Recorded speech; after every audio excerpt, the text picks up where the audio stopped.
காலை நேர பிரதான செய்திகள். செய்திகளின் ஊடாக நர்மதா சிறில் முதலில் தலைப்பு செய்திகள்.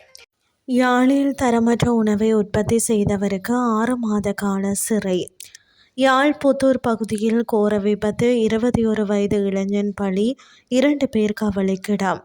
இஸ்ரேலிய படைகளுக்கு பேரிடி, தாக்குதல்களால் திணற வைக்கும் கிஸ்புல்லா. இனி விரிவான செய்திகள். யாழ் பருத்தித்துறையில் தரமற்ற உணவை உற்பத்தி செய்தவருக்கு 6 மாத கால சிறை தண்டனை விதித்து நீதிமன்றம் தீர்ப்பளித்துள்ளது. நகர சபையின் ஆளுகைக்கு உட்பட்ட வியாபார நிலையம் ஒன்றின் மேற்கொள்ளப்பட்ட சுற்றி வளைப்பு தொடர்பில் மேற்கொள்ளப்பட்ட முறைப்பாடுகளுக்கு அமைய இந்த உத்தரவு பிறப்பிக்கப்பட்டுள்ளது.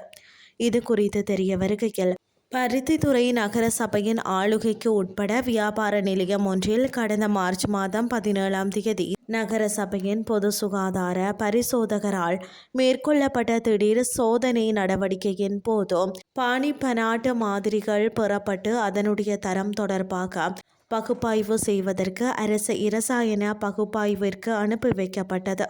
இந்த நிலையில் அனுப்பி வைக்கப்பட்ட பாணிப்பனாட்டு தரமற்றதும் எனவும் மண் மற்றும் வெளிப்பொருட்களால் பாதிக்கப்பட்டதும் மனித நுகர்விற்கு ஏற்றதல்லதும் என பகுப்பாய்வு அறிக்கை கிடைக்கப்பட்டது. அதனை அடுத்து உணவுப் பொருளினை உற்பத்தி செய்த உரிமையாளருக்கும் அதனை விநியோகம் செய்த விநியோகஸ்தருக்கும் எதிராகவும் நேற்றைய தினம் பருத்தித்துறை நீதவான் நீதிமன்றத்தில் வழக்கு தாக்கல் செய்யப்பட்டது. வழக்கு விசாரணையின் போது இருவரும் தம் மீதான குற்றச்சாட்டை ஏற்றுக்கொண்டதை அடுத்து குறித்த உணவுப் பொருட்களினை உற்பத்தி செய்த உற்பத்தியாளருக்கு 6 மாத கால சிறை தண்டனை விதிக்கப்பட்டுள்ளதுடன் விநியோகஸ்தருக்கு 8000 தண்டப்பணம் அறவிடப்பட்டது. யாழ்ப்பாணம் புத்தூர் பகுதியில் நேற்றிரவு இடம்பெற்ற விபத்தில் ஒருவர் உயிரிழந்துள்ளார். மட்டுவில் பகுதியில் புத்தூர் நோக்கி பயணித்துக் கொண்டிருந்த டிப்பர் வாகனத்துடன் திடீரென குறுக்கே சென்ற முச்சக்கர வண்டி மோதியதில் குறித்த விபத்து சம்பவம் இடம்பெற்றுள்ளது.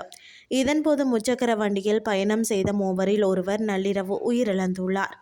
டிப்பர் முச்சக்கர வண்டியின் மீது ஏறியதில் அதில் பயணம் செய்த 3 இளைஞர்களும் கால் நசுங்கி படுகாயமடைந்தனர். படுகாயமடைந்த மூவரும் யாழ்ப்பாணம் போதனா வைத்தியசாலைக்கு அனுமதிக்கப்பட்டனர். அவர்களில் 21 வயதுடைய புத்தூரை சேர்ந்த இளைஞர் உயிரிழந்துள்ளார். விபத்து தொடர்பான விசாரணைகளை அச்சுவேலி காவல்துறையினர் முன்னெடுத்து வருகின்றனர். இனி வெளிநாட்டு செய்திகள்.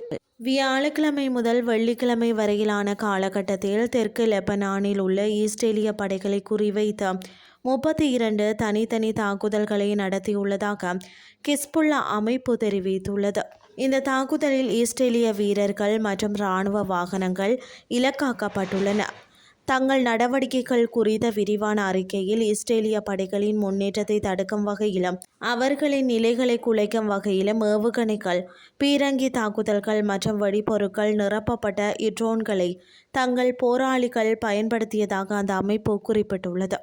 குறிப்பாக இஸ்ரேலிய இராணுவத்தால் கைப்பற்றப்பட்ட வரலாற்று சிறப்புமிக்க போபோர்ட் கோட்டையை சுற்றி நிலைநிறுத்தப்பட்டிருந்த இஸ்ரேலிய படைகளை குறிவைத்தே இந்த தாக்குதல்கள் பெரும்பாலும் நடத்தப்பட்டதாக கூறப்பட்டுள்ளது. மேலும் அல் கந்தூரியா, அல் கந்தாரா, ஹடாதா, ஜவ்தார் அல் சர்கியா, யோக்மோர் அல் சகீப், ஒடேசே, நக்குரா மற்றும் அத்திரி ஆகிய பகுதிகளில் இருந்த இஸ்ரேலிய வீரர்கள் மற்றும் வாகனங்களையும் தங்கள் போராளிகள் இலக்காக்கியதாக கிஸ்புல்லா தெரிவித்துள்ளது.